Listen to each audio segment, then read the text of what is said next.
Fine. સો શરૂ કરીએ આજના દિવસનું જે ડિસ્કશન છે.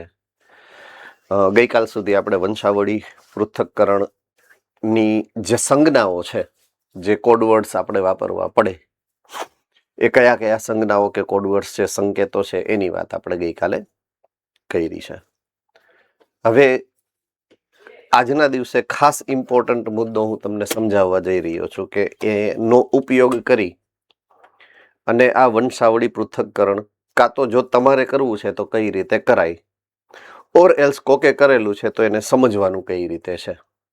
બરાબર છે? તો ખાસ આપણે આ બાબતને અત્યારે ધ્યાનમાં લેશું. મોસ્ટ ઇમ્પોર્ટન્ટ મેટર એ છે કે આવો પ્રશ્ન પરીક્ષામાં આવી શકવાની સંભાવના સૌથી વધારે છે જીનેટિક્સમાં. એટલે આ મોસ્ટ ઇમ્પોર્ટન્ટ પ્રશ્ન છે. આજે વંશાવળીનું ચાર્ટ આપેલો હશે અને એને આધારે તમારે 4માંથી એક ઓપ્શન સિલેક્ટ કરવાનો જે આવશે, આ પ્રકારના પ્રશ્નો આવવાની સંભાવના સૌથી વધારે છે જીનેટિક્સની અંદર.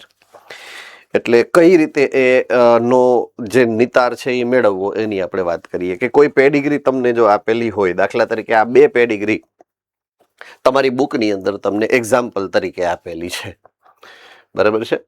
તો વંશાવળી પૃથક્કરણની જે કાર્ય છે એ એવું છે કે ભાઈ આ વંશાવળી જે આખો ચાર્ટ તમે બનાવો છો પૃથક્કરણ કરવા માટે, એને આધારે તમે એ સમજી શકો છો કે કઈ વ્યક્તિ, સૌથી પહેલા તો કઈ વ્યક્તિને રોગ કે અનિયમિતતા લાગુ પડેલી છે અને એ એના કયા પૂર્વજમાંથી એને મળેલી છે અથવા તો મળેલી હોઈ શકે. આવું તમે સામાન્ય તારણ કાઢવા માટે સમર્થ બની શકો. બરાબર છે? તો જે 2 ઉદાહરણો તમને બુકની અંદર શેર કરેલા છે, એમાંનું આ પહેલું ઉદાહરણ છે, બરાબર છે, કે જેની અંદર આ જે ખામી તમને દેખાય છે એ ખામી દૈહિક સંલગ્ન પ્રભાવી ખામી છે. એવું લખેલું છે, દૈહિક સંલગ્ન અને પ્રભાવી ખામી છે. બરાબર છે? હવે શબ્દના અર્થ હું તમને હવે સમજાવું છું કે આ લખેલું શું છે. બરાબર?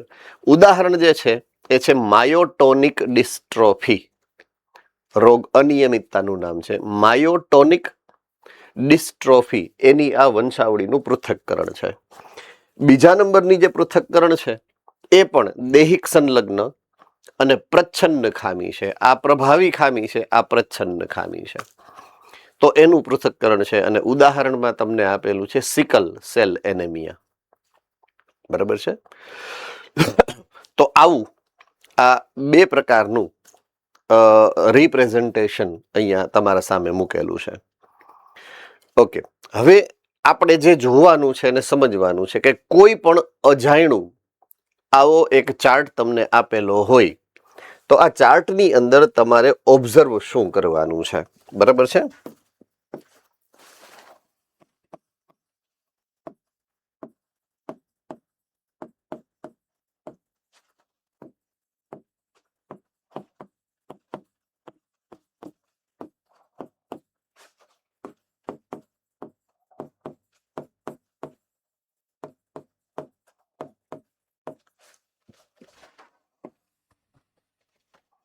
વંશાવળી પૃથક્કરણ જે કરવું છે આપણે, એમાં જેનો અભ્યાસ કરવાનો છે, બરાબર છે, તમારે પહેલા તો શું નક્કી કરવાનું છે કે આપેલ અનિયમિતતા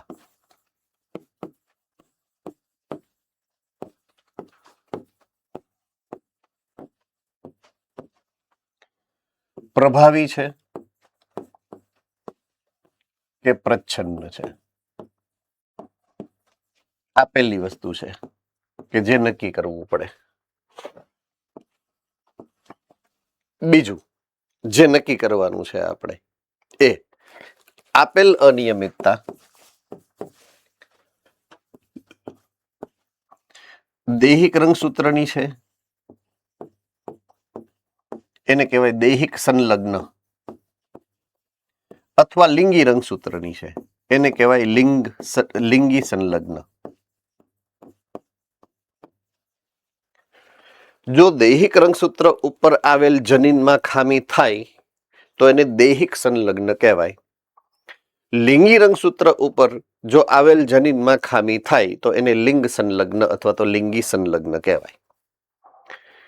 હવે આપણે એક એ પણ મુદ્દો સમજવો પડે અહીંયા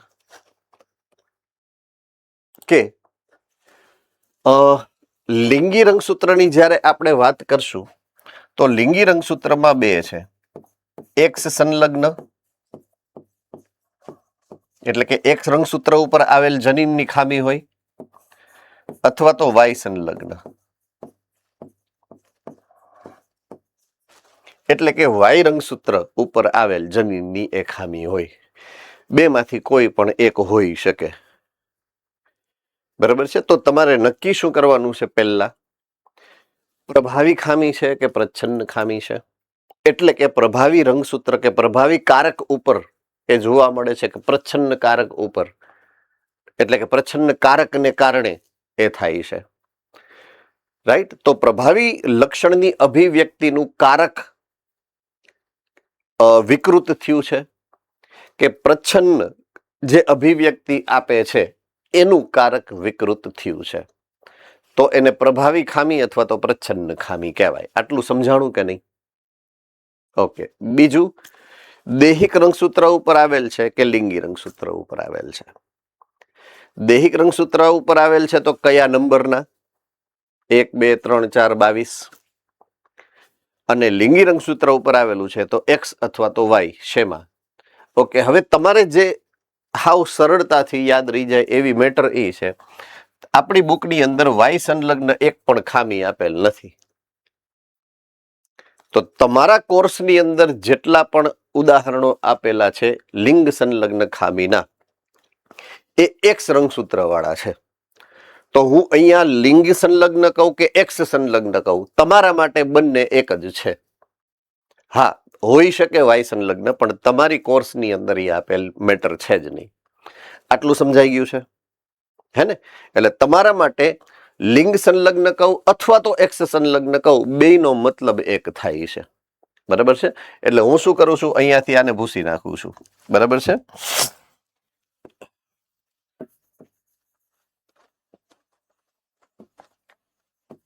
અને લિંગ સંલગ્નની પાછળ હું ઉમેરી દઉં છું એક્સ સંલગ્ન.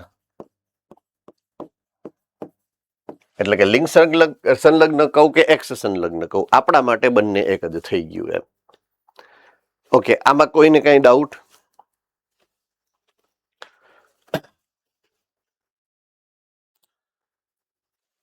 આમાં કોઈને કઈ ડાઉટ નથી ને?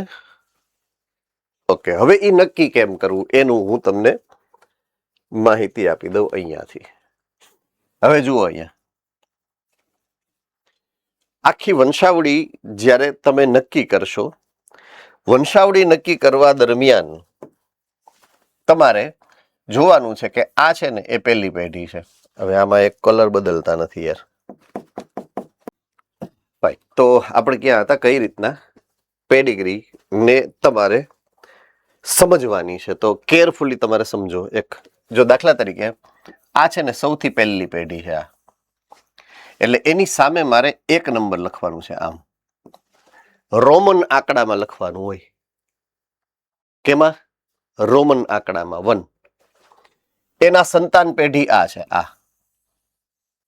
એટલે આ બીજી પેઢી થઈ ગઈ, એટલે આમ લખવાનું 2. બરાબર? એની પેઢી પછીની આ થઈ. જો આ બે એક જ પેઢી છે, ભલે અલગ અલગ સ્ટેપ છે. આ બેયના છોકરાઓ આ છે, આ બેયના છોકરાઓ આ છે. હમાતા નથી ને એટલે નીચે નાખ્યા. એટલે પેઢી તો ઈ સિંગલ જ છે. એટલે આ ત્રીજી પેઢી. એટલે અહીંયા 3 પેઢી આપેલી છે. આટલું પહેલા સમજાઈ ગયું છે? ઓકે. હવે દરેક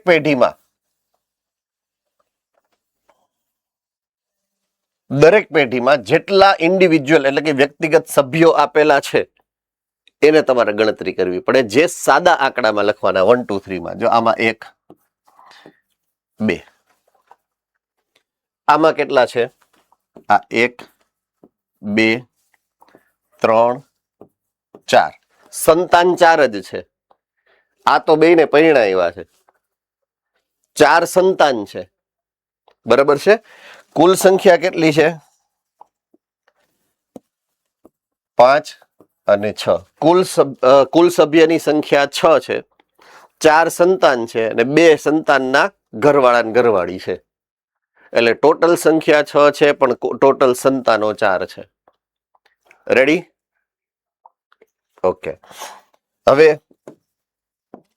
ત્રીજી નંબરની પેઢીમાં આ 1 2 3 4 5 અને 6 ટોટલ સંખ્યા 6 છે, કુલ સંતતિ 6 છે. બરાબર છે? એવું આપણે નીચેની જે પેડિગ્રી છે એમાં જોઈએ તો પહેલા નંબરની પેઢી 2, બીજા નંબરની પેઢી 1 2 3 4 5 સંતાન, એકના લગ્ન થયા, 4 કુંવારા. બરાબર છે? એના પછીની પેઢી 3. ચાલો આટલું આવડી જાય. ઓકે. હવે હું તમને એ શીખડાવું છું કે તમે કઈ રીતે નક્કી કરી શકો કે પ્રભાવી છે કે પ્રચ્છન્ન છે. બરાબર છે? એટલે તમારે નક્કી શું કરવું છે કે પ્રભાવી છે કે પ્રચ્છન્ન છે લાક્ષણિકતા. ઠીક, હા, વહી ગયું હોય ને ઓલું, નહીં? મેં તમને હમણાં કીધું હતું થોડીક વાર પહેલા, રીસ્ટાર્ટ કર્યું એમાં. ઓકે. કોઈ પણ લક્ષણ અથવા તો અનિયમિતતા. પહેલું, પ્રભાવી છે કે પ્રચ્છન્ન છે એ નક્કી કેમ કરવાનું? પ્રભાવી અથવા પ્રચ્છન્ન. ઓકે. તો ખાસ જે નોંધ લેવાની છે, યાદ રાખવાનું છે, જો પ્રભાવી ખામી કે અનિયમિતતા હશે તો દરેક પેઢીમાં જોવા મળશે.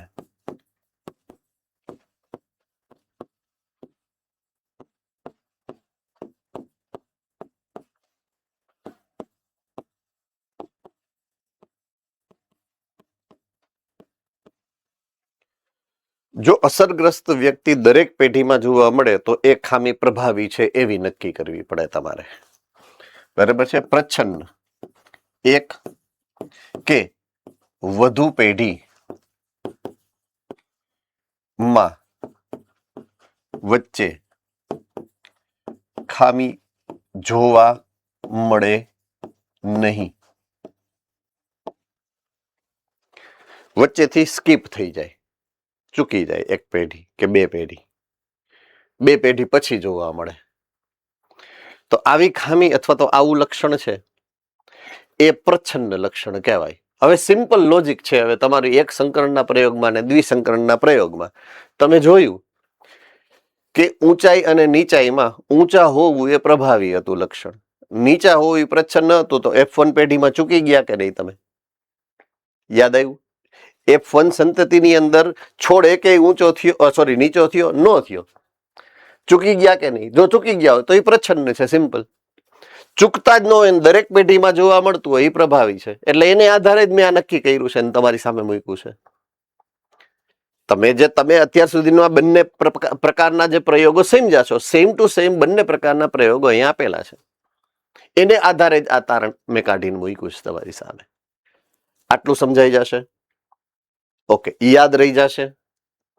ઓકે. હવે તમારે શું નક્કી કરવાનું છે કે દૈહિક છે કે લિંગ સંલગ્ન?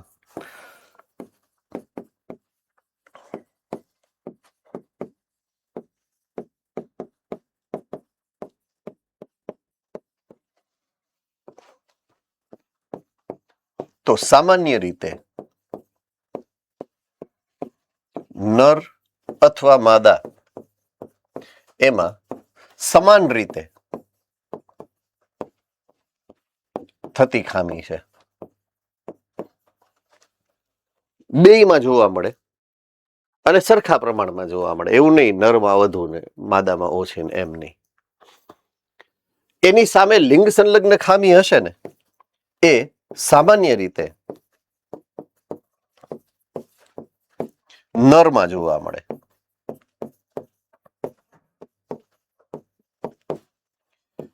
માદામાં ભાગ્યે જ જોવા મળે.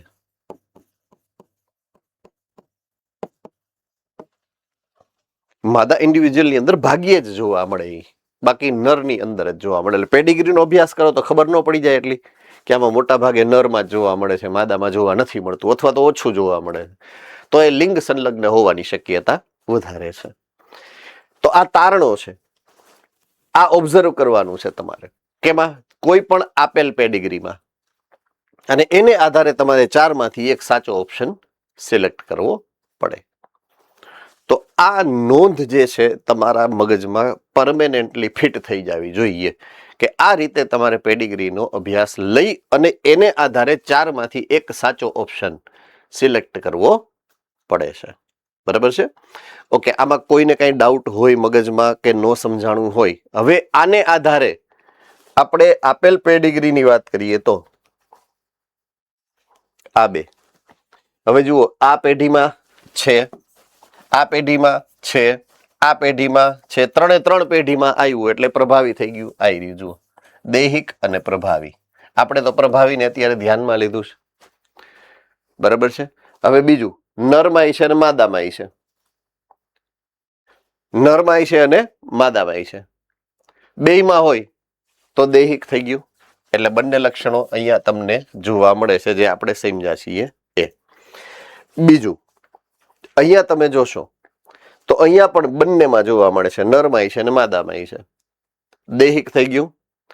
એક પેઢી જો ઉપર પિતૃ પેઢીમાં નથી, પીમાં સ્કીપ થઈ છે, અને પછી F1 ને F2 છે. એટલે જો એકાદ પેઢી સ્કીપ થઈ ગઈ એનો મતલબ એ છે કે એ પ્રભાવી નથી, પ્રચ્છન્ન ખામી છે. સિમ્પલ, પૂરું થઈ ગયું. બસ આટલું ઓબ્ઝર્વેશન તમારે પેડિગ્રીની અંદર કરવાનું રહીએ. બરાબર છે? હવે આમાં કોઈને કંઈક ન સમજાણું હોય એવું તમે મને પૂછી શકો છો, મુદ્દો કોઈ પણ હશે. બરાબર છે? Any doubt? પક્કા? ઓકે. હવે બહુ મોટું માથું, ઇંગ્લેન્ડના રાણી વિક્ટોરિયા, બરાબર છે, તમારી બુકની અંદર સ્પેસિફિક એક્ઝામ્પલ એનું આપેલું છે, અને એ સિકલ સેલ એનેમિયા ના વાહક અને હિમોફિલિયા નામનો એક આનુવંશિકતાનો રોગ છે, સિકલ સેલ એનેમિયા જેવો જ, એનો માસિયાઈ ભાઈ ટૂંકમાં. બરાબર છે? એટલે કે રુધિર સંબંધિત રોગ જ છે હિમોફિલિયા. નામ તો કદાચ સાંભળ્યું હશે, ન સાંભળ્યું હોય તો અત્યારે સાંભળી લીધું. બરાબર? તો હિમોફિલિયા નામનો એક રોગ છે અને એના ઈ વાહક હતા. બરાબર છે? ઇંગ્લેન્ડની અંદર તમને ખબર હોય તો રાણીનું રાજ છે, એવું ખબર છે? ઓકે. હા, રાજકોટ વાળા ભાઈ, બોલો બોલો. Hello sir. હા બોલો બેટા. સર, આમાં આગળની સ્લાઇડમાં તમે એવું કીધું કે પ્રભાવી લક્ષણો એ દરેક પેઢીમાં જોવા મળે. એમાં બીજી પેઢીમાં આપણને 4 છોકરા આપ્યા છે, એમાંથી બેને રોગ છે. તો એવું બની શકે કે 2 છોકરા કર્યા હોય અને એમાં બેમાંથી એક એમાં ન હોય તો પણ પ્રભાવી હોય. હા, બની શકે. બની શકે. આપણે પ્રભાવી કઈ રીતે કરીએ, ખબર કેમ પડે? જો, ઈ 2 શક્યતા છે એમાં 2 શક્યતા છે. જો ખાલી પ્રભાવી અને પ્રચ્છન્નની જ વાત કરતા હોઈએ તો દૈહિક પ્રભાવી હશે ને તો લાગુ પડશે જ, પણ લિંગ સંલગ્ન પ્રભાવી હશે ને, લિંગ સંલગ્ન પ્રભાવી, તો એ નિયમ લાગુ નથી પડતો. હું સમજાવી દઉં શું કામ નથી પડતો. કારણ કે જો લિંગ સંલગ્ન હશે તો એક્સ સંલગ્ન હશે, એક્સ સંલગ્ન હશે અને માદા હશે તો માદા પાસે 2 વિકલ્પ છે. માદા પાસે તો X2 છે ને, એકમાં એની પાસે પ્રભાવી લક્ષણ જે સામાન્ય છે, બરાબર છે, અને બીજું છે બીજું X જે પ્રચ્છન્ન છે કદાચ. તો પ્રભાવી ખામી હશે અને જો લિંગ સંલગ્ન હશે તો એની સામે વિકૃત જનીન અભિવ્યક્ત નહીં થાય અને સામાન્ય જનીન અભિવ્યક્ત થશે. આપ સમજ में आ रही है बात? यहाँ એની પાસે ઓપ્શન હશે, એટલે ઈ એક ખાસ યાદ રાખવું પડે આપણે. એટલે જોડી લિંગ સંલગ્ન અને પ્રભાવી હોય, બરાબર છે, અથવા તો દૈહિક છે અને પ્રભાવી, તો દૈહિક પ્રભાવી હશે ને તો 100% અભિવ્યક્ત થશે જ. પણ લિંગ સંલગ્ન પ્રભાવી હશે ને તો શક્યતા છે, પુરુષ છે કે સ્ત્રી છે એના આધારે નક્કી થાય કે થાય કે નહીં એમ. રેડી? સમજાઈ ગયું બેટા? Okay, good. હું ક્યાં હતો? હા, રાણી વિક્ટોરિયા.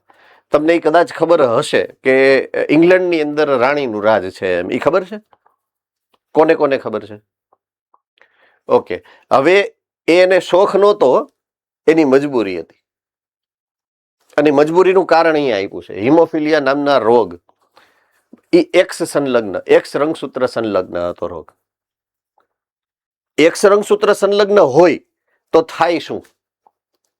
બરાબર છે કે એક્સ સંલગ્ન જો રોગ હોય, દાખલા તરીકે, તો એ જ્યારે એવું રોગવાળું જનીન જે છે એ જ્યારે પુરુષમાં જાય તો પુરુષમાં બીજો એક્સ તો છે નહીં, એક જ એક્સ રંગસૂત્ર છે, એટલે એના બધાય જનીન અભિવ્યક્ત થવાના જ હોય ફરજિયાત, એટલે એ રોગ એમાં લાગુ પડે. તો હિમોફિલિયા વાળું જો લંગડું જનીન ખામીયુક્ત જનીન જો પુરુષને મળશે ને તો પુરુષને હિમોફિલિયા નામનો રોગ થાય જ. અને હિમોફિલિયા નામનો રોગ શું છે ખબર છે? હાવ વિચિત્ર રોગ છે કે એની અંદર આપણું જે રુધિર છે ક્યાંય લાગી ગયું હોય, ફોર એક્ઝામ્પલ કોઈ કટ લાગી ગયું, કઈ ઘા થયો, હે ને, અને જો એ લોહી બહાર નીકળ્યું ને તો લોહી જામે નહીં, કોઈ પણ રીતે લોહી જામે જ નહીં, એવો એ રોગ છે હિમોફિલિયાનો. તો આખા જીવનમાં જે વ્યક્તિ, જે પુરુષને આ રોગ લાગુ પડે છે, સે ફોર એક્ઝામ્પલ, એ વ્યક્તિ આખા જીવનની અંદર એને કોઈ વસ્તુ વાગે નહીં, એને ઈજા ન થાય એવી શક્યતા તો કોઈ હોય જ નહીં, ગમે એવો રાજાનો દીકરો હોય તો. અને રાજા કોને કે જેને યુદ્ધ કરવા જવાનું છે, તો સામેવાળો એમ થોડો કે ના ના નહીં હિમોફિલિયા છે તો મારવો નથી. હે, એટલે એમાં રાજા જે છે, મોટા ભાગના જે રાજકુમારો છે, એમાં એવી શક્યતાઓ હતી કે હિમોફિલિયા થાય. તો જો હિમોફિલિયા વાળો રાજા હોય તો યુદ્ધ કરવા તો જઈ ન હોગે. સમજ में आ रही है बात?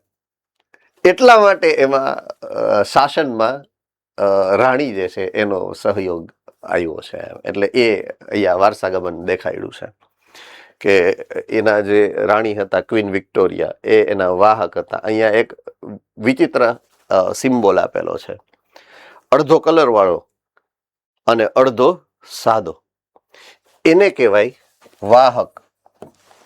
કલર બદલાવી નાખીએ એટલે તમને ખબર પડે થોડી થોડી. જો આવું હોય, દાખલા તરીકે આમ, આ અડધો કલર વાળો છે ને અડધો સાદો છે, તો આમાં શું હોય ખબર છે? સામાન્ય રીતે આ એક કારક અથવા તો એક રંગસૂત્ર છે, એ સામાન્ય રંગસૂત્ર છે. આ સામાન્ય રંગસૂત્ર છે આ સાઈડનું, અને આ સાઈડનું બીજું જે એની જોડીનું રંગસૂત્ર છે ને એ કેવું છે? ખામીયુક્ત. હવે રંગસૂત્રની જગ્યાએ હું કારક કે જનીન પણ યુઝ કરીશું, બે એક જ છે, બરાબર છે? તો એક કારક સામાન્ય છે, એક કારક ખામીયુક્ત છે. હવે આ જે ખામી છે એ લિંગ સંલગ્ન છે, એટલે એક્સ રંગસૂત્રની વાત છે, એક્સ. તો આ એક એક્સ છે, આ બીજો એક્સ છે. એક એક્સ રંગસૂત્ર કેવો છે? ખામીયુક્ત છે.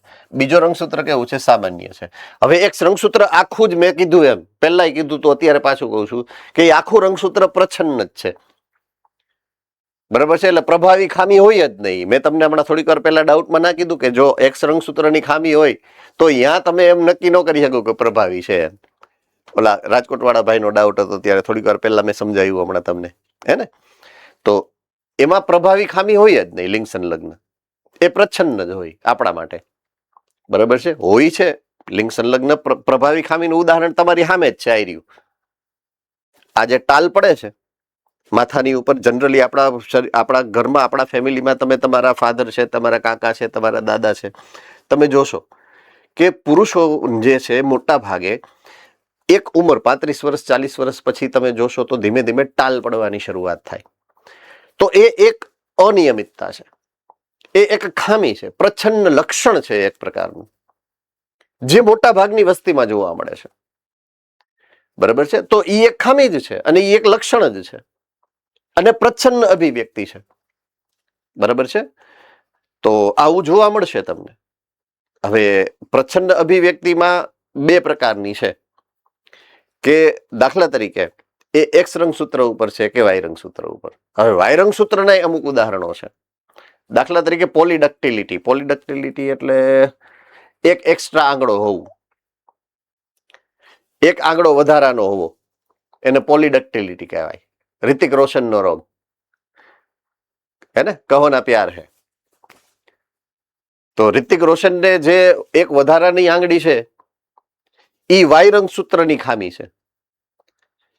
તો વાય રંગસૂત્રની ખામી હોય ને તો એ હંમેશા પ્રભાવી ખામી હોય, પ્રચ્છન્ન ખામી હોય જ નહીં.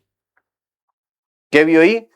પ્રભાવી ખામી હોય. શું કામ? વાય રંગસૂત્રની છે એટલે. એક રંગસૂત્ર ઉપર છે જ નહીં, જનીન જ વાય રંગસૂત્રનું છે.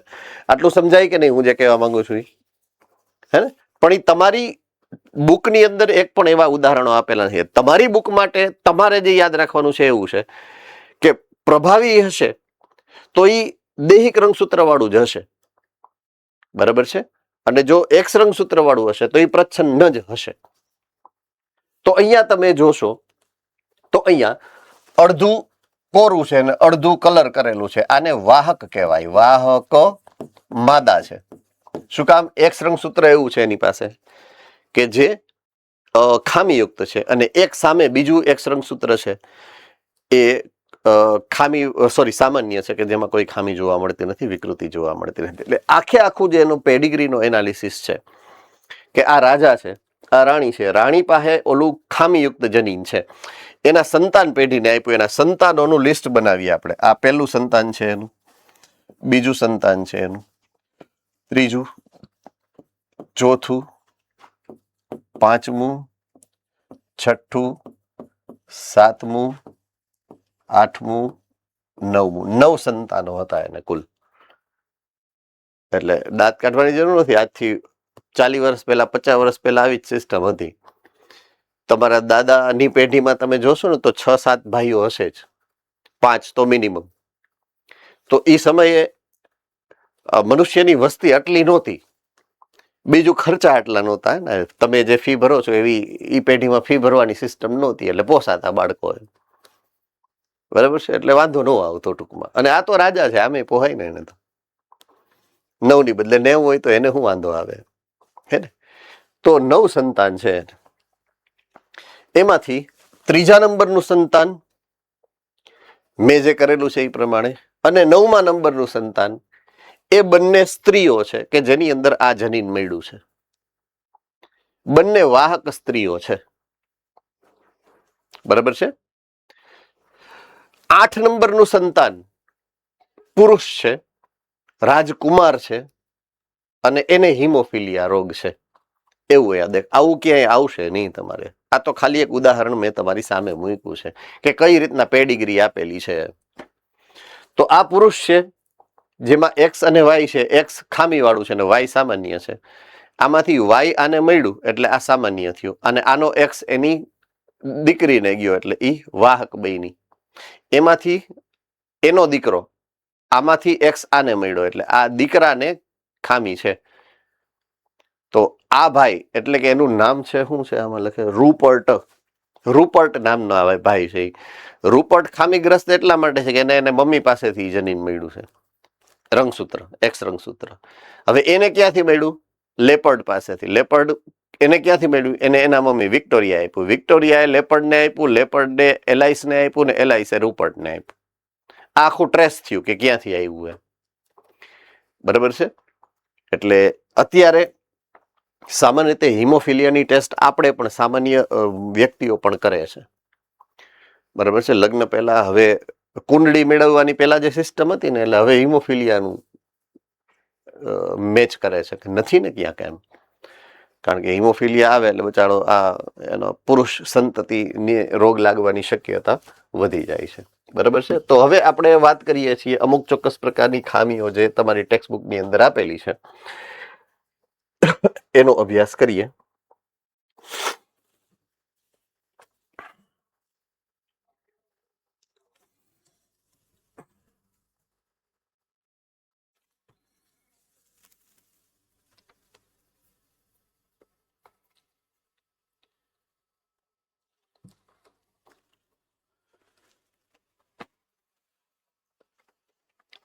સાત આઠ ખામીઓ અહીંયા આપેલી છે, તો એ પ્રમાણે આપણે 1 by 1 જોઈ લઈએ. દરેક ઇમ્પોર્ટન્ટ છે. મેં તમને જે પેડિગ્રીની વાત કરી એ પેડિગ્રી પ્રમાણે કોઈ એક ખામી હશે અને એની પેડિગ્રી આપેલી હશે અને એવા પ્રશ્ન આવશે એમ, હે ને? એટલે એ એક ખાસ તમારા મગજમાં તમારે રાખવું પડશે. ઓકે, તો જનીનિક અનિયમિતતાઓ જે આપણા જેનેટિક્સમાં ખાસ જેની ઉપર ફોકસ કરી અને તમારે જે મૂળ મુદ્દાઓ યાદ રાખવાના છે એમાંનો એક ઇમ્પોર્ટન્ટ મુદ્દો કે આની બધાની પેડિગ્રી જે તમને આપેલી છે એ પેડિગ્રી પ્રમાણે આપણે બધું યાદ રાખશું એમ, કારણ કે એમાંથી પ્રશ્નો આવવાની શક્યતા ખરી. તો કુલ કેટલા પ્રકારની અનિયમિતતાઓનો અભ્યાસ આપણે કરવાનો છે એની વાત કરીએ. તો પહેલા હેડિંગ તમારું છે જનીનિક અનિયમિતતાઓ, બરાબર છે? તો એવી અનિયમિતતાઓ, એવી ખામીઓ જેનું કારણ જનીન છે, બરાબર છે? જનીન ક્યાં છે? રંગસૂત્રો ઉપર. તો કાં તો જનીનમાં ખામી છે એવું હું કહી શકું અને કાં તો રંગસૂત્રમાં ખામી છે એવું હું કહી શકું, બરાબર છે? તો બે પ્રકારની ખામીઓની વાત અહીંયા કરેલી છે કે જનીનિક અનિયમિતતાઓ કાં તો જનીન સિંગલ એક જનીનને કારણે થશે અને કાં તો આખા રંગસૂત્રમાં એ ખામી જોવા મળશે. તો જનીનમાં જ ખાલી ખામી હોય તો એને જનીનિક અથવા તો મેન્ડેલિયન અનિયમિતતાઓ કહેવાય, બરાબર છે? જો એ જનીનિક ખામી એક સિંગલ જનીનને કારણે હોય તો એના માટે શબ્દ વાપરીએ છીએ કાં તો મેન્ડેલિયન અનિયમિતતાઓ. શું કામ? કારણ કે મેન્ડલે જનીનની સંકલ્પના આપેલી છે, કારકની સંકલ્પના આપેલી છે, એટલે એના માનમાં આપણે એને નામ આપ્યું છે જનીનિક જે અનિયમિતતા છે, સિંગલ જનીનની મેન્ડેલિયન અનિયમિતતાઓ, બરાબર છે? તો જ્યારે જનીનિક અનિયમિતતા સિંગલ જનીન એકલ જનીનને કારણે થશે તો એના માટે શબ્દ આપણે વાપર્યો છે મેન્ડેલિયન અનિયમિતતાઓ. થમ્સ અપ. ઓકે, શબ્દ મેન્ડેલિયન અનિયમિતતાઓ ક્યાંથી આવ્યો એનો ઇતિહાસ હું તમને કહું છું કે એનો મતલબ એવો થાય કે એક ખામી એક સિંગલ જનીનને કારણે થાય છે. એવી કેટલી ખામીઓ છે કે જે તમને અહીંયા લિસ્ટમાં આપેલી છે. નંબર 1 હિમોફિલિયા, જેની વાત હમણાં થોડીક વાર પહેલા મેં તમને સમજાવી. બીજું છે સિકલ સેલ એનિમિયા. ત્રીજું છે રંગ અંધતા. પછી છે ફિનાઇલ કીટોન્યુરિયા. આગળ આવી ગઈ, યાદ છે? ફિનાઇલ કીટોન્યુરિયાનું એક્ઝામ્પલ ક્યાં સમજાતા આપણે? કોને યાદ છે? જુનાગઢ વાળા બેન બોલો.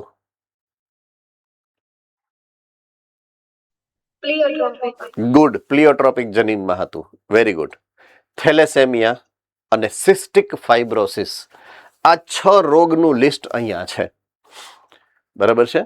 તો આ હિમોફિલિયા છે, સિકલ સેલ એનિમિયા છે, થેલેસેમિયા છે, આ બધા રોગ એવા છે કે જે રુધિર સાથે જોડાયેલા છે, આરબીસી સાથે જોડાયેલા છે, હે ને?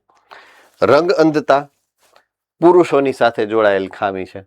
પુરુષોને કલરમાં ખબર ન પડે એને રંગ અંધતા કહેવાય.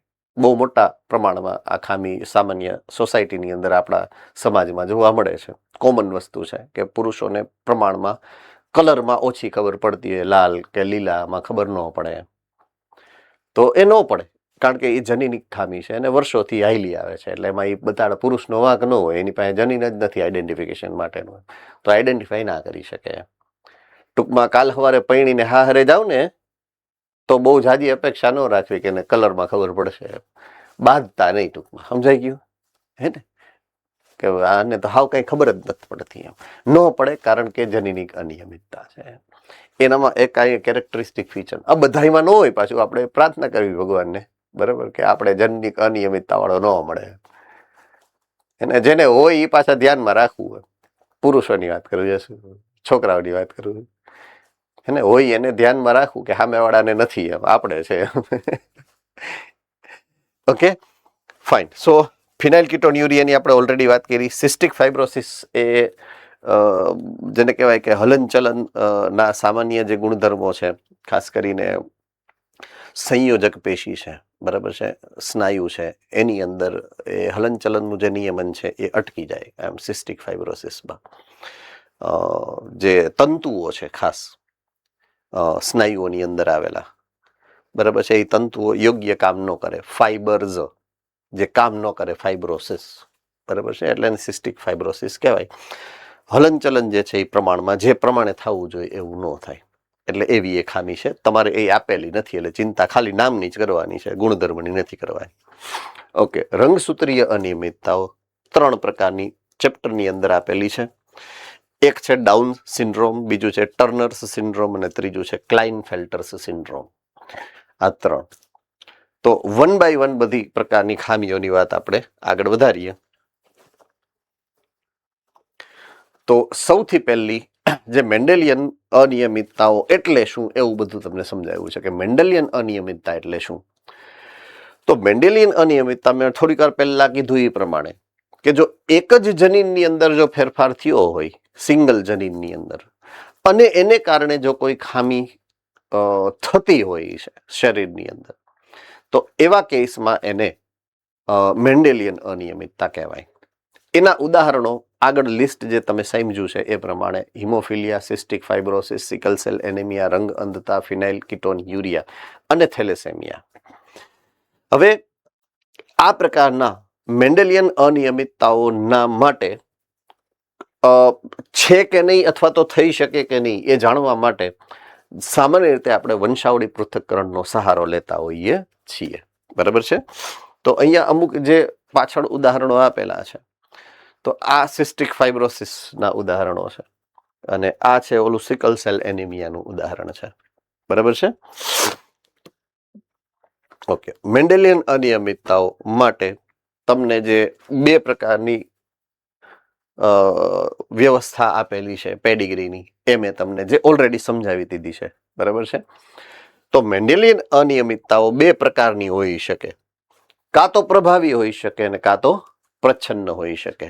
તો એ મેં તમને સમજાવ્યું કે દરેક પેઢીમાં જોવા મળતી હોય તો એ પ્રભાવી હોય, એકાદ પેઢી વચ્ચેથી સ્કીપ થાય તો એ પ્રચ્છન્ન હોઈ શકે. રેડી? ઓકે, હવે તમે જ્યારે વંશાવળી પૃથક્કરણ કરો ને ત્યારે તમે ઇઝીલી સમજી શકો આ વંશાવળી પૃથક્કરણ થયું એટલે મને ખબર પડી કે હા આમાં દરેક પેઢીમાં જોવા મળે એટલે આ પ્રભાવી છે, આમાં એકાદ પેઢીમાં જોવા નથી મળતું એટલે પ્રચ્છન્ન છે. તો એ નક્કી કરવા માટે થઈ અને પેડિગ્રી તમને મદદ કરશે. તો પેડિગ્રીનું મહત્વ સમજાયું છે કે પેડિગ્રી તમને શું મદદ કરે છે, કઈ રીતે તમારા માટે એ ઉપયોગી બને છે. રેડી? આમાં કોઈને કઈ ડાઉટ? ઓકે, નેક્સ્ટ પોઈન્ટ ઉપર જાઉં છું હું. હવે આ બધું ક્યાં આપેલું છે? તો ટેક્સ્ટ બુક પેજ નંબર 89 અને પેજ નંબર 90 ઉપર અત્યારે આપણે છીએ, 89 અને 90. જેમાં સૌથી પહેલો રોગ જે આપેલો છે અહીંયા એ છે રંગ અંધતા, એ પછી હિમોફિલિયા, એ પછી સિકલ સેલ એનિમિયા. બરાબર છે. તો 1 બાય 1 બધા રોગની વાત આપણે કરીએ તો સૌથી પહેલા અહીંયા મેં જે લીધો છે એ છે હિમોફિલિયા. એનું નામ મેં લખ્યું છે રોયલ ડિસીઝ. શું કામ મેં રોયલ ડિસીઝ એવું નામ લીધું છે?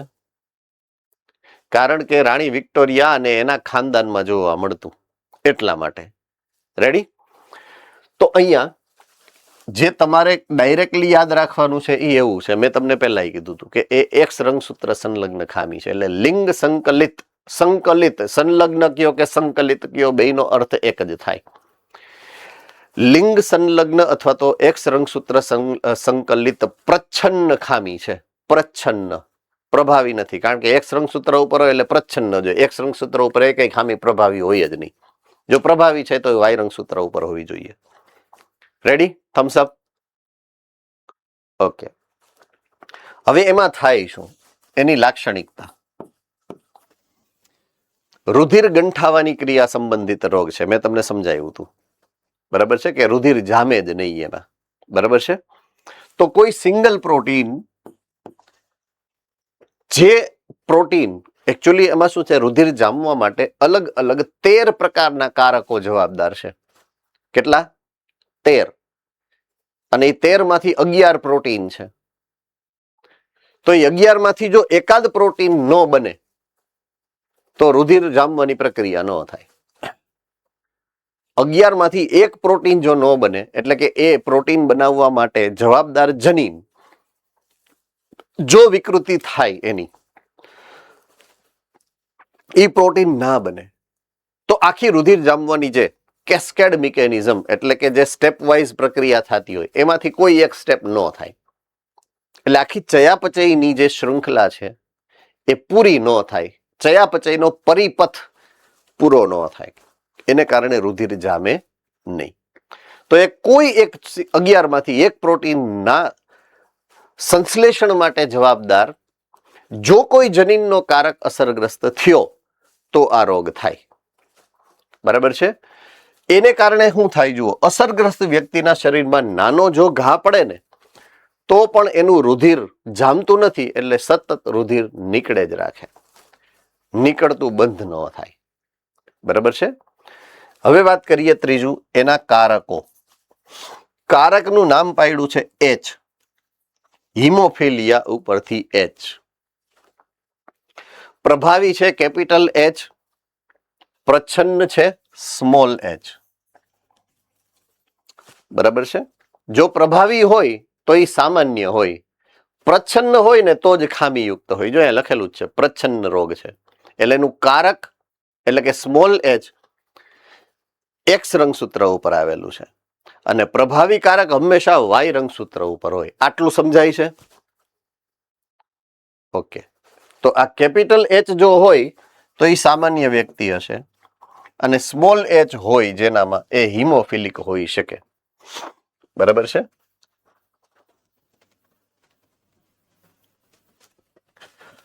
ઓકે. હવે એના જીનોટાઈપ અને ફિનોટાઈપ એની વાત કરી છે. હવે જીનોટાઈપ જુઓ, એક્સ રંગસૂત્ર ઉપર કેપિટલ એચ, એક્સ રંગસૂત્ર ઉપર કેપિટલ એચ. કેપિટલ એચ એટલે સામાન્ય,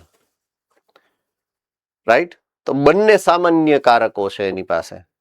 એક્સ એક્સ છે એટલે માદા છે. આઈ રિપીટ, એક્સ એક્સ છે એટલે માદા છે. બંને કેપિટલ એચ છે એટલે સામાન્ય માદા છે. માદા છે એક્સ અને એક્સ. એક એક્સ રંગસૂત્ર ઉપર કેપિટલ એચ છે અને એક ઉપર ઓલું લંગડું છે બચાડું, સ્મોલ એચ. બરાબર છે? તો આ વ્યક્તિ છે, આ વ્યક્તિ માદા, એની પાસે એક સામાન્ય એટલે કે પ્રભાવી છે અને એક પ્રચ્છન્ન એટલે કે લંગડું જનીન છે. તો એ બેમાંથી અભિવ્યક્ત કોણ થશે? ઓલું પ્રભાવી વાળું થાય કે પ્રચ્છન્ન વાળું થાય? કોણ કહી શકે તમારામાંથી?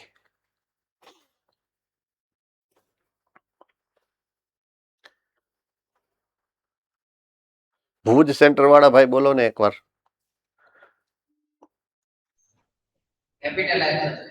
કેપિટલ એચ થાય. તો સ્મોલ એચ છે પણ છતાંય અભિવ્યક્ત નહીં થાય એમ. બરાબર છે? શું કામ? કારણ કે ઓલું પ્રભાવી છે એ પ્રચ્છન્નની અભિવ્યક્તિને રોકે છે. તો એ વ્યક્તિમાં રોગ જોવા નહીં મળે, ભલે એની પાસે કારક છે, એની પાસે બીજો ઓપ્શન છે ને એટલા માટે. આટલું સમજાય કે નહીં? રેડી? એટલે એક કેપિટલ એચ છે, એક સ્મોલ એચ છે. એ કન્ડિશન જ્યારે હોય ને ત્યારે એ સામાન્ય લક્ષણ ધરાવતી, પરંતુ એની પાસે એવું સ્મોલ એચ વાળું કારક તો છે જ જે એના પછીની પેઢીને દાનમાં આપી શકે ખરું, બટકાવી શકે ખરું, એટલે વહન કરી શકે એક પેઢીમાંથી બીજી પેઢીમાં. એટલે પાછળ લખેલું છે વાહક માદા. જો વાહક માદા શું કામ આપ્યું છે એની પાછળનું કારણ સમજાવું છું તમને. બરાબર છે? કારણ કે એની પાસે છે આ જનીન અને ઈ એના પછીની પેઢીને આપી શકે છે. એટલા માટે એ માદા માટે શબ્દ વાપર્યો છે, વાહક માદા. ક્લિયર થાય છે? Yes or no? Okay, good. હવે આપણે વાત કરીએ છીએ આ છે માદા પણ બંને સ્મોલ એચ છે, એટલે કે સમયુગ્મી અને પ્રચ્છન્ન છે. જો આ છે ને એ સમયુગ્મી પ્રભાવી છે, આ છે એ વિષમયુગ્મી છે અને આ છે એ સમયુગ્મી પ્રચ્છન્ન છે. બરાબર છે? તો આપણે એવું કહી શકીએ અહીંયા કે એક્સ સંકલિત જ્યારે ખામી હોય ત્યારે માદાની અંદર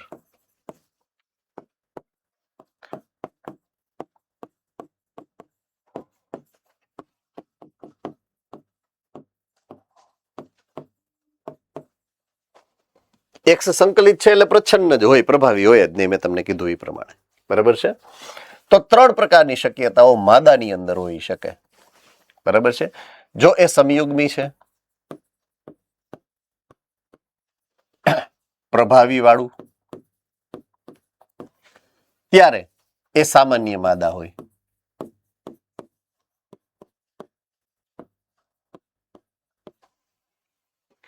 જો સમયુગ્મી છે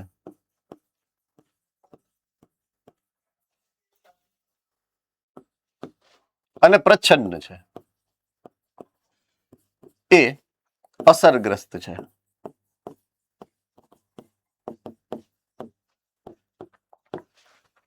અને જ્યારે એ વિષમ યુગ્મી છે,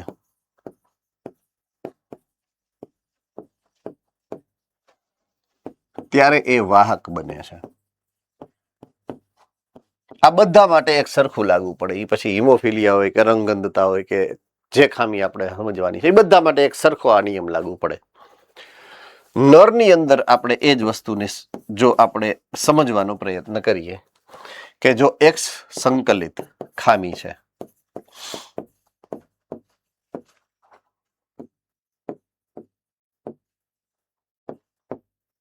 એની અભિવ્યક્તિમાં કેટલા કેટલા પ્રકારની શક્યતા છે, તો અહીંયા આપેલી જ છે.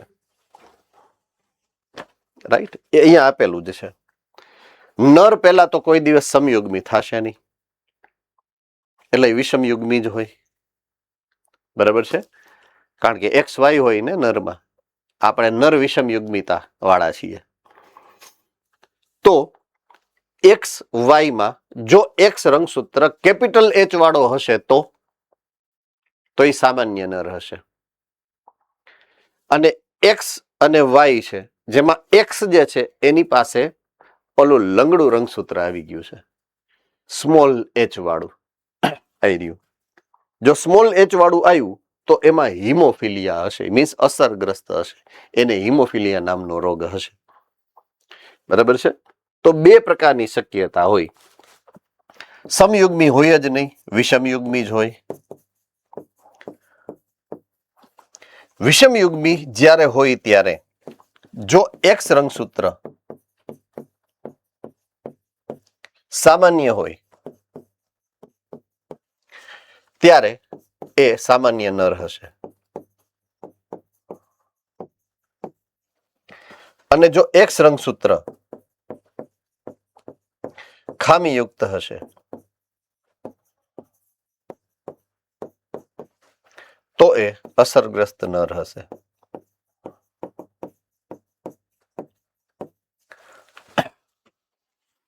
એટલે આ જ શક્યતા હોય. એક્સ સંલગ્ન ખામી કોઈ પણ હશે તમારા ઉદાહરણમાં, શક્યતા આટલી જ હોય. આ ફિક્સ છે. બરાબર, ફિક્સ પેટર્ન સિદ્ધાંત છે બાપુનો. બરાબર. તો એમાં જો એક્સ સંલગ્ન ખામી હશે તો સામાન્ય માદા, અસરગ્રસ્ત માદા, વાહક માદા. અને નરની અંદર સામાન્ય નર અથવા તો અસરગ્રસ્ત નર. કઈ કઈ સ્થિતિમાં હોઈ શકે એ સ્થિતિ મેં અહીંયા તમારી સામે મૂકી છે. આ તમારા માટે નક્કી કરવાનું ટૂલ છે કે કઈ રીતે તમે નક્કી કરી શકો. રેડી? આમાં કોઈને કઈ ડાઉટ છે?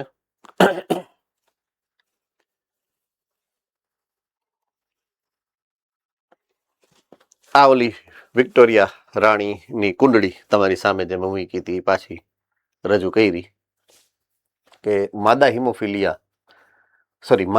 હિમોફિલિયા ભાગ્યે જ જોવા મળે. શું કામ ભાગ્યે જ જોવા મળે? કારણ કે બંને જ્યારે પ્રચ્છન્ન લક્ષણ ભેગા થાય, સ્મોલ એચ, ત્યારે જ જોવા મળે, જે રેર કન્ડિશન છે, એટલે ભાગ્યે જ જોવા મળતી કન્ડિશન છે.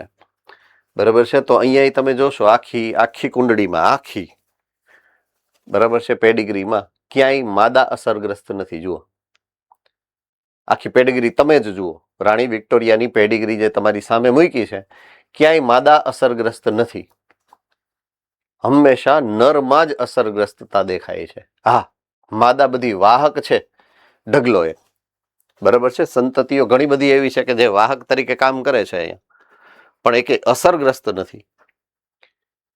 તો આ એક ઇમ્પોર્ટન્ટ ફેક્ટર બને, હે ને?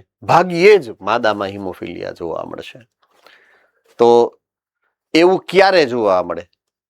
તો એ પણ લખ્યું છે કે જ્યારે માતા વાહક છે અને પિતા હિમોફિલિયા વાળા હોય તો જ જોવા મળે. જો આ ઇમ્પોર્ટન્ટ સ્ટેટમેન્ટ છે તમને આપેલું છે કે માદામાં હિમોફિલિયા ભાગ્યે જ જોવા મળે. શું કામ? માદા વાહક હોય અને પિતા હિમોફિલિક હોય તો જ ઈ જોવા મળે. સમજાવું. માતા જે છે એ ઓછામાં ઓછી વાહક હોવી જોઈએ અને પિતા જે છે એ હિમોફિલિક હોવા જોઈએ.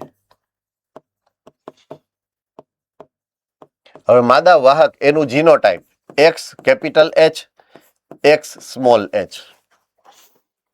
રેડી? હિમોફિલિક પિતાનો જીનોટાઈપ X સ્મોલ h અને Y. હવે આના પછીની પેઢીની શક્યતાઓ કઈ? તો અહીંયા બે પ્રકારના જન્યુ બની શકે. XH વાળું, કેપિટલ H વાળું અને X સ્મોલ h વાળું.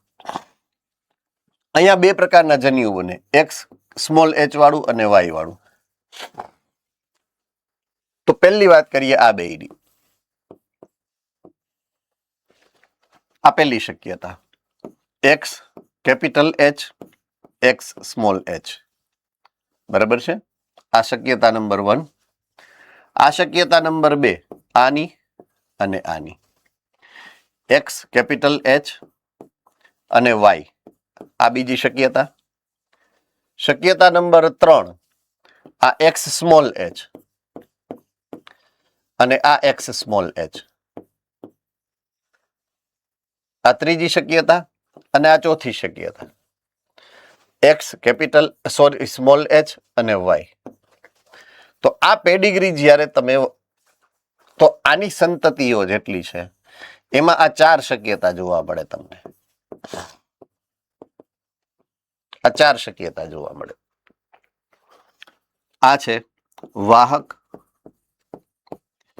માદા, આ છે સામાન્ય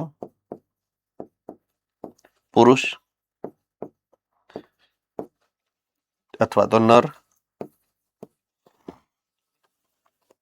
આ છે હિમોફિલિક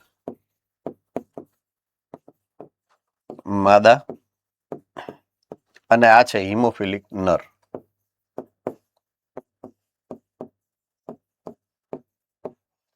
તો હિમોફિલિક માદા થવા માટે આ કન્ડિશન ફરજિયાત છે. આટલું સમજાય? ઓકે. હવે પિતા જો હિમોફિલિક હોય અને એ જુવાની સુધી જીવતો રહીએ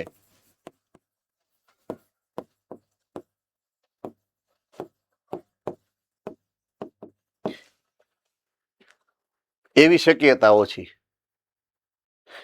ક્યાંક તો એ નાનપણથી લઈને મોટો થયા સુધી બહારથી તમે ક્યાંય લાગવા ન દો, અંદર તો ઈજાગ્રસ્ત થઈ શકે. એવી હજારો ઈજાઓ અંદર થતી હોય, ઓટોમેટિક હમી થઈ જતી હોય.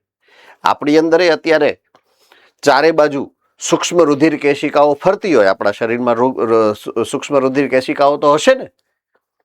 એમાંથી અસંખ્ય કેશિકાઓ એવી છે કે તમે આ બેઠા હો આમ, બરાબર છે, તો દબાઈ ગઈ હોય, પ્રેશર આવે તો એકાદી એવી સૂક્ષ્મ રુધિર કેશિકા ઉપર ઈજા થઈ હોય પણ એને રિપેર કરવાની એને ખબર પડે છે. ઓટોમેટિક અહીંયા રુધિર જામી પણ જાય અને એ હરખું પણ થઈ જાય. હવે અહીંયા રુધિર જામવાની સિસ્ટમ જ નથી એટલે અંદર હેમરેજ થઈ જાય. સમજાય છે? અંદર ને અંદર હેમરેજ થઈ જાય. જ્યારે રુધિર શરીરની અંદર જામે નહીં ને, લીક થાય ને, એને હેમરેજ કહેવાય. હિમોરેજ. હેમરેજ નો સાચો વર્ડ છે ટેકનિકલ હિમોરેજ. હિમ એટલે રુધિર, હિમોગ્લોબિન રુધિર. બરાબર છે? એટલે થાય કેવી અસર? જો આવી રહ્યું અંદર ને અંદર રુધિર લીક થયું. તમને આ બારની ઈજા છે, હાલો આ તમે ધ્યાન રાખો છો, તમે નથી થવા દેતા, પણ અંદર ઈજા થઈ જાય એની તો ગેરંટી કોઈ ન લઈ શકે ને. સમજ में आ रही है बात? તો ક્યાંક ને ક્યાંક તો આખી જીવનમાં એના જુવાન થાય, લગ્ન કરે, છોકરાઓ થાય ત્યાં સુધી એવી ઈજા ન થાય એવું શક્ય જ નથી. એટલે એવા પુરુષો સામાન્ય રીતે જીવી જ ન શકે કે જેને હિમોફિલિયા હોય એમ. બરાબર છે? એટલે એટલા માટે હિમોફિલિયા જે છે એ એવો રોગ છે કે જે સામાન્ય રીતે પુરુષ સ્ત્રીઓમાં જોવા મળતો જ નથી, પુરુષોમાં જ જોવા મળે. ક્લિયર થઈ ગઈ વાત આખી? Yes or no? ઓકે. રાણી વિક્ટોરિયાની કુટુંબની આ જે વંશાવળી છે એવા ઘણા બધા હિમોફિલિયા ધરાવતા પુરુષો અહીંયા તમને જોવા મળશે. બરાબર છે. એના માટેનું મુખ્ય કારણ શું હતું કે રાણી પોતે જ આ રોગના વાહક હતા એમ.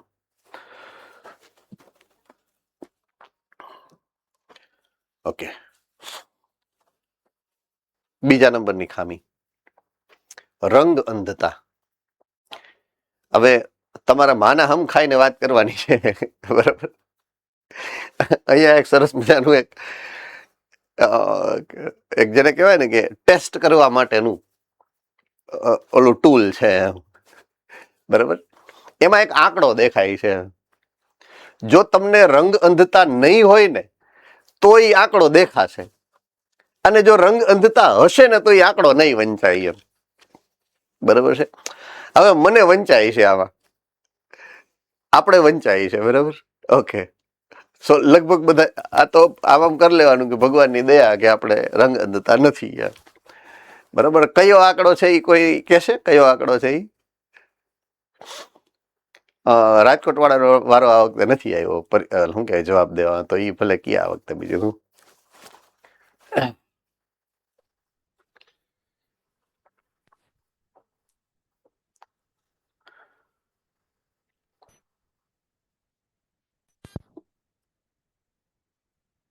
હલો 74. 74 રાઈટ. સો 7 and 4 74 74 નો જે આંકડો દેખાય છે આ એક ટેસ્ટ છે મેઝર કરવા માટે, જાણવા માટે કે આપણા શરીરમાં રંગ અંધતા છે કે નથી. બરાબર છે. ઓકે. હવે મસ્તી મજાકના મૂડમાંથી બહાર આવી અને ખામી વિશે વિચારીએ. હે ને? ઓકે.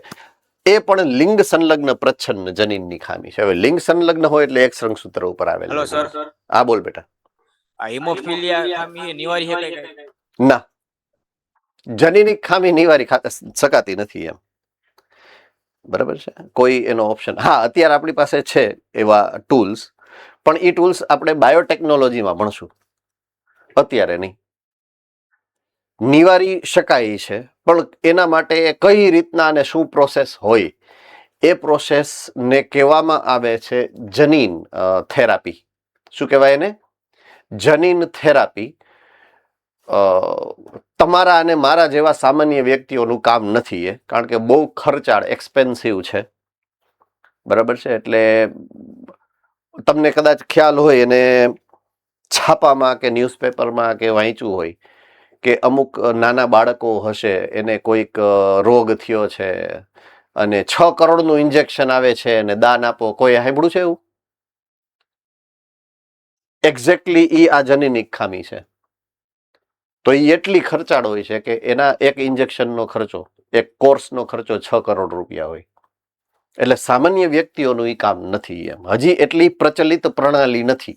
થાય છે, યસ, નથી થતું એવું નથી, થાય છે. શું થાય છે, કેવી રીતે થાય છે, એમાં કરવાનું શું હોય એ બધું આપણે ભણશું, બાયોટેકનોલોજીમાં ભણશું, અત્યારે નહીં. બરાબર છે.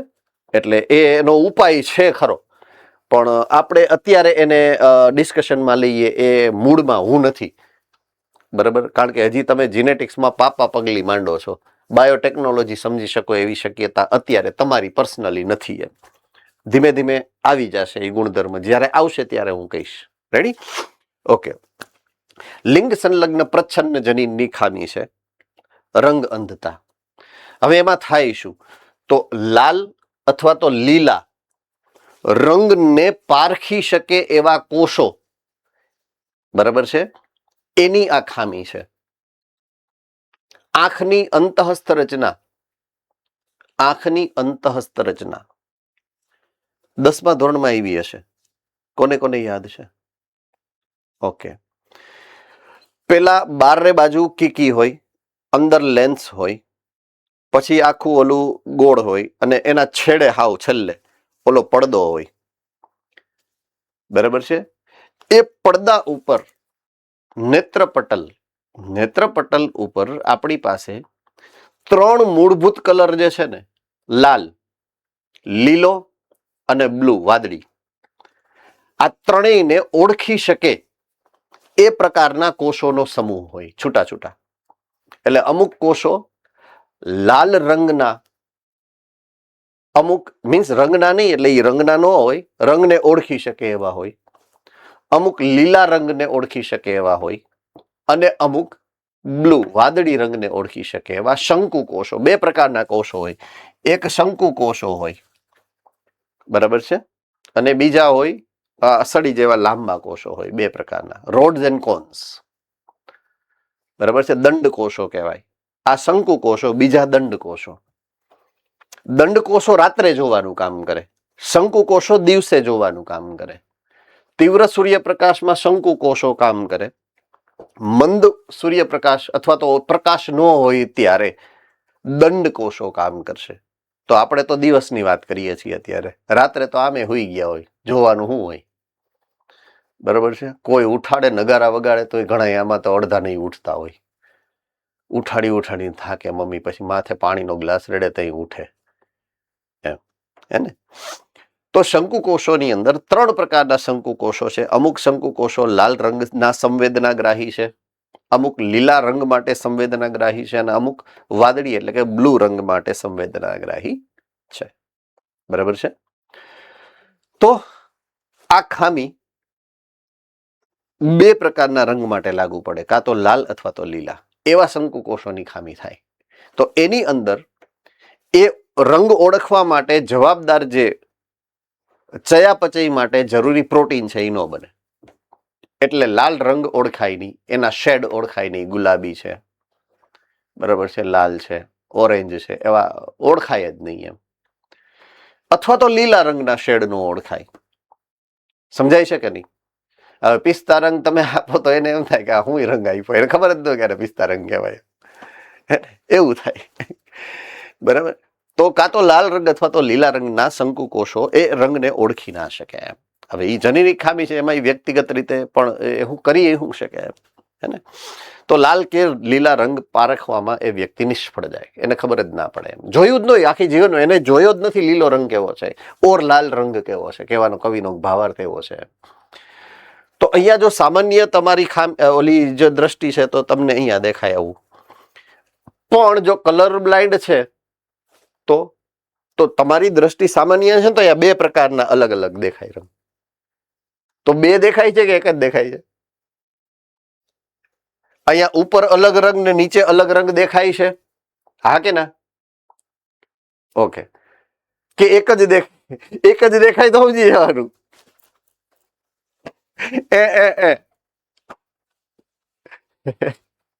બરાબર. ઓકે, ચાલો.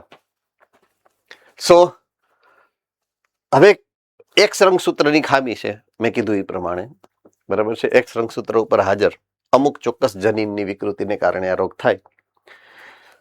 નરની અંદર 108 જણામાં હોય આ રોગ, માદામાં 1000માં 40.4%, બરાબર છે. એટલે માદામાં ભાગ્યે જ જોવા મળે, નરમાં સામાન્ય રીતે જોવા મળે, બરાબર છે. આવું શું કામ? એનું કારણ હવે તમને ખબર છે. કારણ કે માદામાં ત્યારે જ થઈ શકે જ્યારે બંને કારકો સમયુગ્મી અને પ્રચ્છન્ન હોય ત્યારે. રેડી? આમાં કોઈને ડાઉટ કઈ? Okay okay. સામાન્ય કારક પ્રભાવી કેપિટલ સી. જુઓ ઓલામાં એચ, કેપિટલ એચ ને સ્મોલ એચ હતું, અહીંયા કેપિટલ સી અને સ્મોલ સી છે, બરાબર છે. એટલે કારક પણ તમારે સાથે યાદ રાખવાનું. પ્રચ્છન્ન કારક સ્મોલ સી છે, પ્રભાવી કારક કેપિટલ સી છે, હે ને? ઓકે. વાહક અથવા તો વિષમ યુગ્મી સ્ત્રીઓ x capital c, x small C એવું છે. તો એની પાસે એક સામાન્ય એક્સ છે, એક લંગડું એક્સ છે, એટલે કે ખામીયુક્ત છે, રાઈટ. તો એના પુત્રમાં રંગ અંધતા થવાની શક્યતાઓ 50% છે. આ સ્ટેટમેન્ટ આપેલું છે, રેડી? એવું એક સ્ટેટમેન્ટ આપેલું છે કે એના પુત્ર છે એની અંદર આ રોગ થવાની શક્યતા 50% છે. હવે એ સમજાવું હું તમને.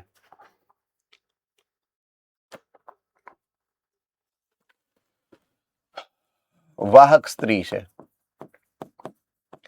રંગ અંધતા માટે, એટલે એક્સ કેપિટલ સી અને એક્સ સ્મોલ સી છે, બરાબર છે. સામાન્ય પુરુષ છે,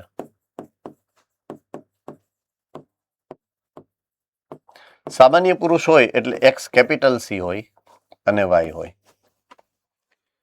હવે આના પુત્રમાં હવે પેલા આખી પેડેગ્રી આની કરી નાખીએ તો x capital c x capital C, બે એક્સ છે બે કેપિટલ છે એટલે આ સામાન્ય માદા થાય. એની સંતતિ નંબર 1, શક્યતા નંબર 1 સામાન્ય માદા. હવે માદા નંબર 2 એક્સ સ્મોલ સી અને એક્સ કેપિટલ સી, એટલે એક કેપિટલ થયું એક સ્મોલ થયું. જો કેપિટલ સી અને સ્મોલ સી થાય તો એ વાહક માદા થાય. હવે નરની વાત કરીએ, વાય રંગસૂત્રની. એક એક્સ કેપિટલ સી થાય અને વાય થાય. કેપિટલ સી અહીંયાથી આવ્યો, વાય અહીંયાથી આવ્યો, તો એ સામાન્ય પુરુષ થશે.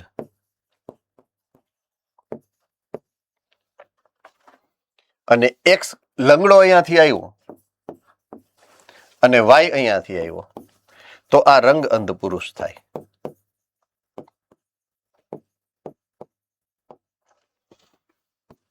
બરાબર છે કે નર? નર શબ્દ વાપરો છે, નર જ રાખીએ. તો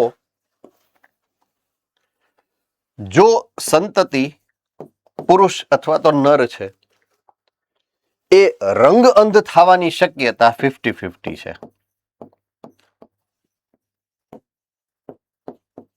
ક્યારે? જ્યારે સ્ત્રી વાહક હોય ત્યારે. જુઓ જોઈએ, હવે સમજાય છે એ સ્ટેટમેન્ટ જે આપેલું છે એ? રેડી? થમ્સઅપ કરો એટલે મને ખબર પડે.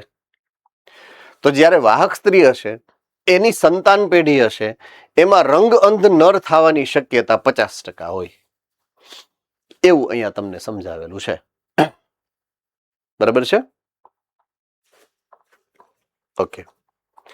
સામાન્ય સંજોગોમાં પુત્રી રંગ અંધ હોતી નથી. સામાન્ય સંજોગો એવું લખેલું છે. રેડી?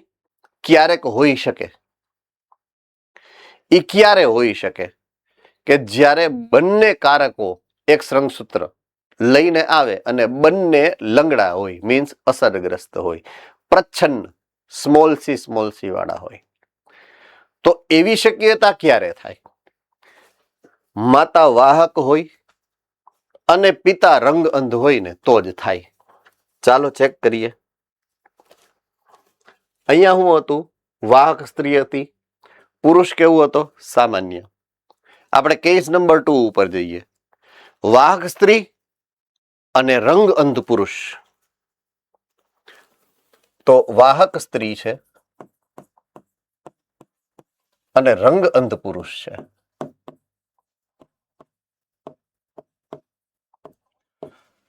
વાહક સ્ત્રી છે x capital c, x small C છે. રંગ અંધ પુરુષ છે એટલે એક્સ સ્મોલ સી છે અને વાય છે. હવે 4 શક્યતાની વાત કરી દઈએ. X capital c, x small c, x small c, x small c, x capital c, y, x small c અને વાય. આ માદા સંતતિ છે, આ નર સંતતિ છે. માદા સંતતિમાં આ થઈ ગયા વાહક માદા, આ થઈ ગયું રંગ અંધ માદા. શું કામ? બંને કારકો અહીંયા પ્રચ્છન્ન છે, સમયુગ્મી અને પ્રચ્છન્ન થયા એટલે. આ થઈ ગયો સામાન્ય પુરુષ અને આ થઈ ગયા રંગ અંધ પુરુષ. બરાબર છે? તો લખેલું શું હતું જુઓ જોઈએ પાછા કે પુત્રી રંગ અંધ હોવાની શક્યતા ક્યારે હોય? જ્યારે માતા વાહક હોય ને પિતા રંગ અંધ છે. આઈ રહ્યું. વાહક સ્ત્રી હોય, પુરુષ રંગ અંધ હોય તો અને તો જ રંગ અંધ માદા હોઈ શકે, નહીતર નહીં. હવે આ શક્યતા રેર થઈ જાય, ભાગ્યે જ જોવા મળે. એટલા માટે રંગ અંધ માદા જે છે એ બહુ ઓછા પ્રમાણમાં વસ્તીની અંદર જોવા મળતા હોય છે. રેડી? આમાં કોઈને કઈ ડાઉટ? બાળકો કોઈને કઈ ડાઉટ? પક્કા? જુનાગઢ એ ચોટી ગયું છે. Bhuj okay. Modasa doubt okay. Rajkot Gurukul okay good. ઓલા ઉખડી ગયા જુનાગઢ વાળા. All well? ડાઉટ નથી ને? પાછા ચોટી ગયા. એટલી જ વાર હતા, 2 મિનિટ પૂરતા જ. ઓકે, તો આ રંગ અંધતાની વાત અહીંયા પૂરી કરી આપણે. હવે સિકલ સેલ એનિમિયા છે, પણ હવે 9:30 વાગી ગયા છે એટલે હવે આગળ વધતા નથી, કારણ કે પૂરું થશે નહીં, શરૂ થઈ જશે. સિકલ સેલ એનિમિયાથી આપણે આવતીકાલે આગળ વધીએ છીએ. બરાબર છે? સો રંગ અંધતા સુધી આપણે પૂરું કર્યું છે. સિકલ સેલ એનિમિયાથી આપણે આગળ વધીએ છીએ કાલે. તો મળીએ છીએ. કોઈને કઈ પ્રશ્ન, ડાઉટ, શંકા?